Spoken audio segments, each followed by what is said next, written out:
Hello and welcome to Craft with Sarah and day 15 of the Halloween Craft Countdown, where I'm sharing 20 brand new Halloween themed papercraft projects to make with your Cricut.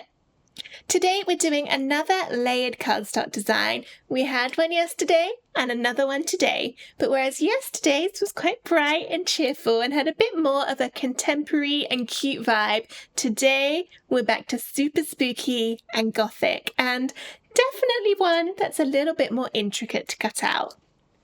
And here it is. It's this beautiful, majestic raven. I've used a lot of glitter and shimmer card in my design. You can kind of see as I tilt this into the light, but it would look equally as lovely with regular cardstock too. There are absolutely loads of layers in this design. It's really, really thick. It's got lots built up, and it's going to look amazing when displayed this Halloween. Let's get started. The files for this project are free for the next 24 hours. Here's how to download them. Register a free ticket for the Halloween Craft Countdown at craftwithsarah.com/HCC25. After registering, you'll get an email which contains a link to the schedule page for the countdown. Visit the schedule page to find and download today's files. Each download is only available for free for 24 hours after it goes live. If you've missed some, check out the Instant Access bundle at craftwithsarah.com/HCC25 bundle, which gives immediate and ongoing access to all of the files from the Halloween Craft Countdown, plus loads of extra bonus designs. Or purchase just this design at craftwithsarah.com/products.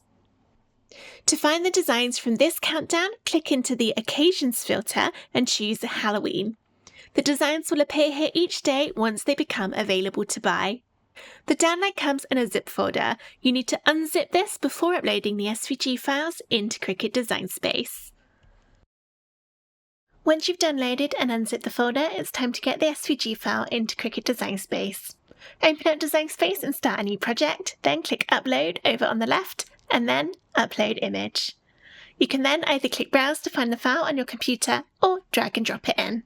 Make sure you choose the unzipped version of the download, and within there, look in 01 Cricut version. If you're using a Silhouette, a Scan and Cut, or another type of machine, head to craftwithsarah.com/help, choose your type of machine from the list of options on the screen, and there are separate videos on there and which file to choose for your particular type of cutting machine. But I'll look in 01 Cricut version, and then there should be one file in here that starts SVG-01. Click and drag it in, and here it is. Press Continue. Nothing to change on this screen. Press Upload. And then it will be inserted onto your canvas. You can close out this window on the left by clicking the arrow halfway down the screen. This design loads in fairly large at 8.5 inches tall and 6.7 inches wide. Usually, with my layered cardstock designs, you can make them smaller and they'll cut just fine. However, for this raven, because it's got so many small detailed layers around the edges of the feathers, as you can see here, it will make it quite difficult if you try to cut it any smaller than this. So by all means, make it bigger, but I don't recommend going any smaller than this. To make it bigger, you can click on the design and then make sure the padlock icon above the width and height boxes is closed. If yours is open, you can click it to close it. And then you can change either the width or the height, and then let's go for 11.5, the largest the Cricut can cut. Press Enter, and the other measurement will change in proportion. The bigger you make it, the easier it will be to cut out all of these details within the bird. If you did want to make it smaller, one thing you could try is to remove some of the detail layers. To do that, click the arrow next to the design in the Layers panel, and then you can go through and click the eye icon, and that will hide and show things. Now, generally, that will work out okay if you just want to go through and hide all the detail. So I'm just going through. I'm doing it a little bit quicker than you might because I kind of know which ones I'm looking for. Not that one, though. If you turn off the wrong one, you can just click it again to turn it back on. So that's most of the detail gone, but the problem when I try and hide the detail on the head is that you lose the eye and you just see a great big circle instead. We can fix that. So if you did want to take all the detail off, what you would do for the eye, actually first, let's click everything and ungroup it to separate the layers up here. Then I'm going to click on the very top detail layer. It looks like this. Click onto contour on the bottom right of the screen, and then click the first thing that appears. And I've made this way more difficult for myself by moving it out the way. Let's just put that back where it was. I moved it out the way so you could see it better, but that will make it really hard to do the next bit. So keep it where it is. And let's go into contour again. Click that top bit, and then click everything apart from the eye shape. Then when we close out of this, we've got the eye shape here. So we need to cut this out of our new layer here so that we can then stick the circle behind it to make the eye. We don't want to cut out this semicircle from cardstock because it'll be very tiny and hard to stick on. So we can select that one, press Shift on the keyboard and choose the top head layer, and then press Combine and then Subtract. And that's taken that cutout away. So now we've got the eye back again and it doesn't have any of that detail. You can also change up the colours if you want to by clicking any of the layers either on the design or in the layers panel. Click into the box here and then you can change the colours. However, I'm going to cut mine exactly as it comes, and I think because I've changed so much, it's going to be easier to start a new project and add that back onto my canvas. Here we go. Alright, so the original design back to how it was looking at 8.5 inches tall. One other thing you might want to do is to hide the background and just cut the raven and the skull. To do that, again click the arrow to open up all the layers, scroll down to the bottom, and then hover over the first 3 layers from the bottom and click the eye to hide them. And then you'd just be left with that. But I want to do mine. I've got my glitter cardstock all ready. And this is 8.5 inches tall, which is perfect. This is now all ready to cut out. So I'll click Make on the top right, and that will separate out all the colours.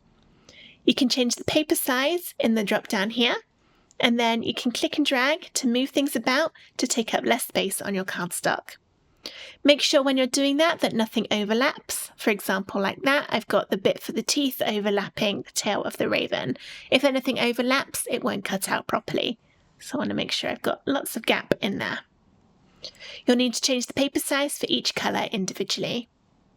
When you're happy with how everything's looking, press Continue to connect to your Cricut and follow the on-screen instructions to get everything cut from cardstock. If you are having trouble with some of the more delicate cuts, keep watching this video as I've got some tips for how to get them to cut out nice and neatly. Here are all of the layers of my raven cut out, and I've laid them all one on top of the other, following the assembly guide that's included in the download folder. When you're cutting it out, this top layer I think is going to be the hardest one to cut. If you're having trouble with it, try duplicating the layer a few times so that you cut it more than once, and try moving them about on your cutting mat and rotating some of them around. Sometimes by rotating a shape that the Cricut is struggling with, it means it will cut it out neatly when it tries it at that slightly rotated angle. You can also try using a lighter cut setting and then cutting twice. For example, this is quite heavy cardstock that I'm using, but for just this piece, it was tearing on some of those little inner bits. So what I did was I cut it on light cardstock, and then when the machine finished, I didn't eject the mat, I just pushed the go button again. That makes it repeat the same cut in exactly the same place, which meant that on that second pass, it cut through. And because it was doing 2 lighter cuts, it didn't tear the card like it was doing when I was on the heavy cardstock cut setting, because that puts a lot more pressure on. It could also be because the black card I've used has a little bit of a texture to it, and it's also quite fibrous. So this particular card I always kind of struggle with on small intricate things, but I wanted to use it for the raven, even though this is the most intricate design I could possibly choose to use it on, because it is the darkest black card I've got. So I wanted to kind of keep in with that dark kind of Gothic Halloween vibe. I've used glitter card for some of my background layers, And I've got a sort of shimmery card for my white, the lighter white on the skull, and the greys in the raven. And also my blue in the raven's wing is a bit shimmery too. Not sure you'll be able to tell. You can see a little bit as I hold that into the camera. You don't have to make it sparkly and shimmery. Regular cardstock would look absolutely lovely too. And now I've got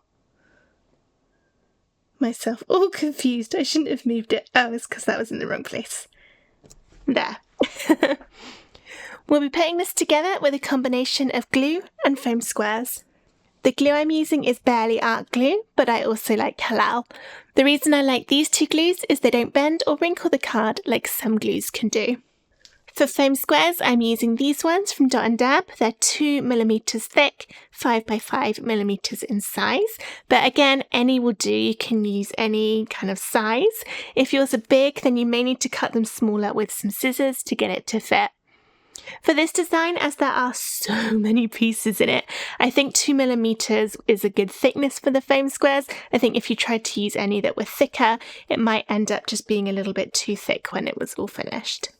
Alright, so with all my layered designs, we start at the bottom and work upwards. So I'll move these pieces apart, but I'm trying to keep them kind of vaguely together, seeing as I've gone to the effort of putting the pieces in the right order.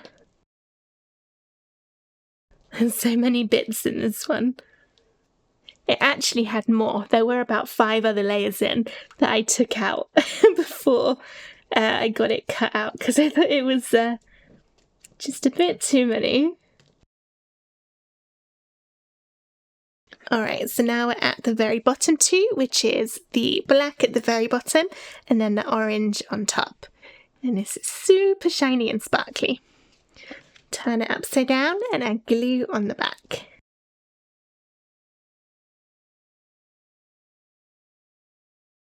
Line up the edges and stick it down.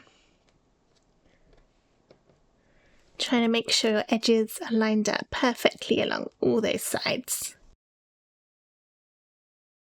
Next up is the frame around the edge, also to glue.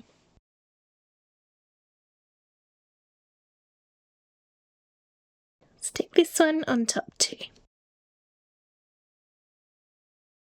Next up, we've got this piece for the very back of the bird. I've also got a sheen on this card, a little shimmery bit. This one will be done with foam squares. So turn it upside down and add my foam squares to the back. When you're adding them, try and get some in all the sticky out places, like the beak and sort of just above and below where the feet meet the body and the top of the skull.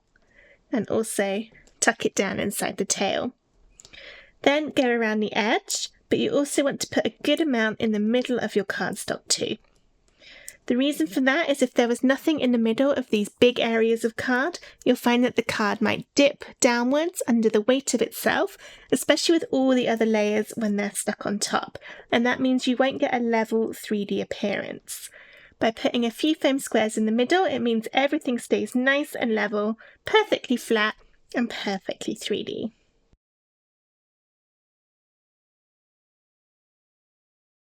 Now all my foam squares are on, I'll peel the tops off to reveal the stickiness underneath.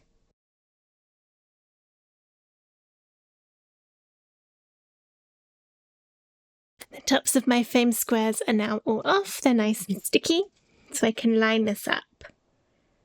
Line it up around the edges and then gently drop down. That way, if you're not completely happy, you can pick it up and move it. But that looks good to me. Sometimes if you are using foam squares on glitter card, you might find that it doesn't stick very well. Sometimes it doesn't, but this has done a pretty good job. If your cardstock isn't sticking to glitter, turn it around so you can see the foam squares again and add a tiny bit of glue on top of all the foam squares and then stick it down again. And then the glue will hold it all in place and you'll still have the depth of the foam. Next up, we've got this piece, but before we glue this on, we need to add a little bit to be the colour of the foot. And that's this very strange shaped piece. I'll turn this upside down, and then this bit also upside down. It will go over like that. Put up my glue around the shape of that foot, being very careful as it is narrow. Looking like that. And then gently put that over the top. Like that. And that adds the little bit of colour into the foot. It's a lighter grey than this one, which is why we're doing that. And then the rest of this can be glued onto the design. Be extra careful when gluing these pieces with the thin parts of the raven, as it's very easy to get the glue onto either your work surface by going through one of the holes or by just kind of squidging it out and making a bit of a mess. That's why I like the Barely Art glue, because the nozzles on it are so thin. It makes doing intricate things like this really easy. Well, not really easy, easier than it might have been.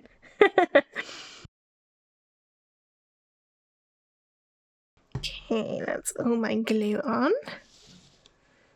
And stick this down. And I'm going to push down really, really gently, as I don't want my glue to smush out of all those narrow bits and then become visible in the gaps. It does dry clear, so if some does come out, it's not really a problem, but it looks neater if you can manage to get it so that no glue comes out. I'm happy with that. I'm not sure you can really see the different colours so well on my camera. If I hold it into the light, then you can, because the shimmer comes up on that undercolour. But in real life, they look different. Next up is the bottom layer of the skull. This one will be done with more foam squares.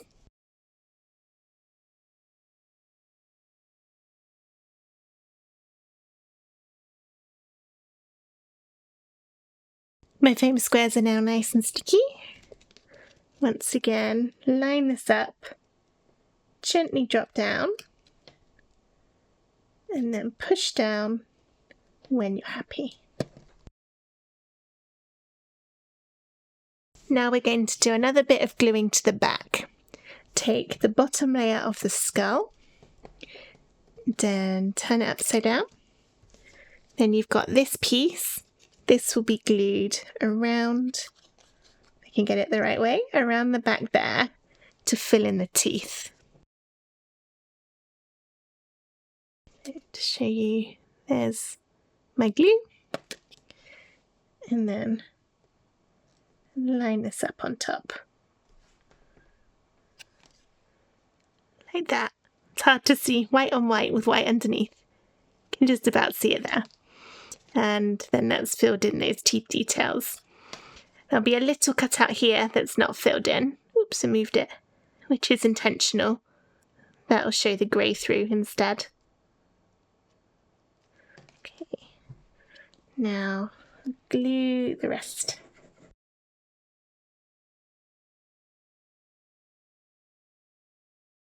Next up is the top layer of the skull, and this will be glued.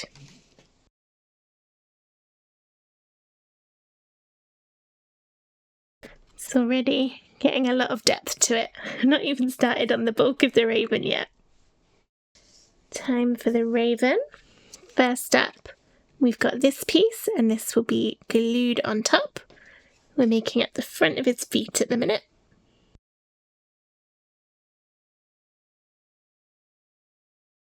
And then the piece with the cutout in his claws, also glued. It's really silly trying to do the glue holding it over the project, because if I drip any glue, it's gonna mark it. I'm gonna learn from this and not do that again. I always do it again. Next up, we've got the body piece. Looks like this. And I think I'm going to glue this because we've got so much more to go. Just having a think. You'll be able to follow along with the assembly guide, but I make the assembly guides after I do the videos. So I'm working it out as I go along.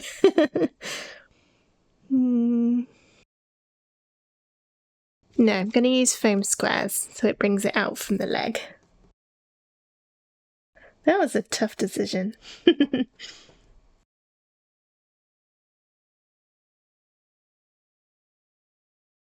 Line it up. Gently drop down. Push down when you're happy. And next, we've got this layer to add the detail. And this is a glue layer.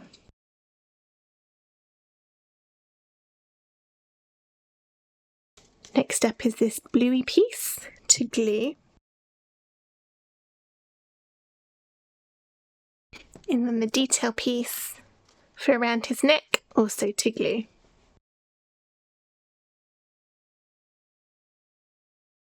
Okay, we're getting there. Let's hold it into the light so you can see the colour difference. Now we've got the wing and the head.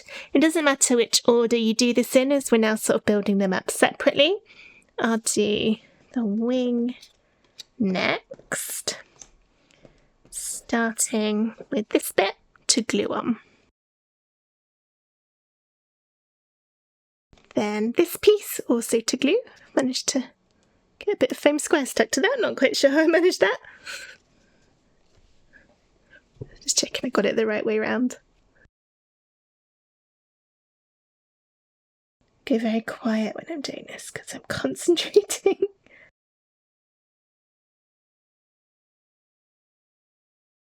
Once again, I'm pushing very gently so the glue doesn't smush out on all those thin bits. And then the last solid layer for the wing, this one here, will be a foam square layer.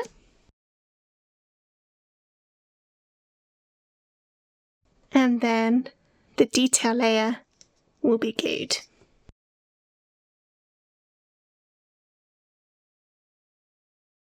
Alright, onto the head.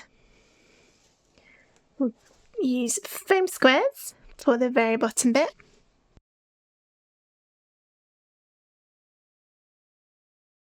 And then all the other layers will be glued. Got the top half of the beak next. Don't worry that I'm suddenly showing you the completed raven. I'm jumping in here with a quick amend and a little bit of extra note.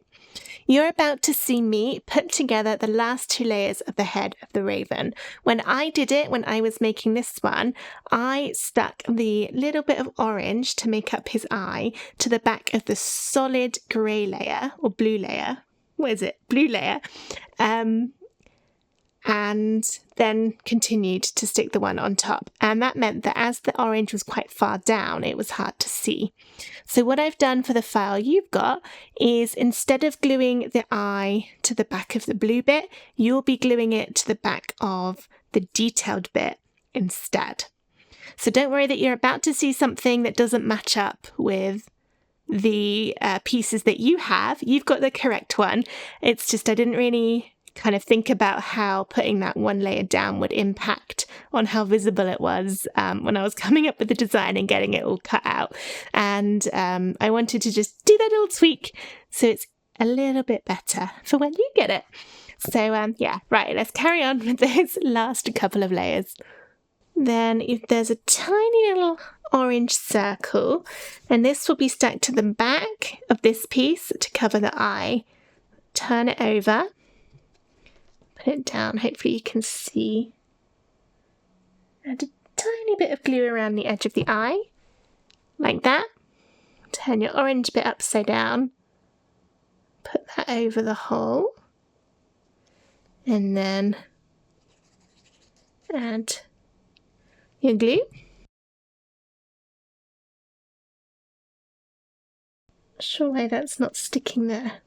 Could I not add any glue to that bit? No, it's got glue on it. Weird. Maybe there's a little bend in my card. You see what it's doing? It's sort of coming off. Okay, I think I'm going to have to hold this bit until the glue dries.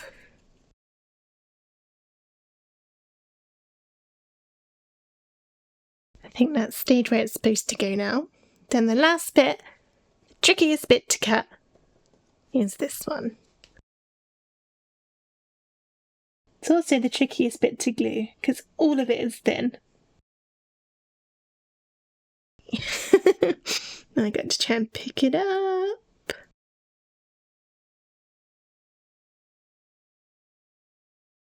And there we go, Raven, all finished. The colour in his eye is a little bit hard to see on my one here. So I think what I might do for the one you get is fill in the hole on that solid layer, and instead we'll glue the circle behind that detail layer.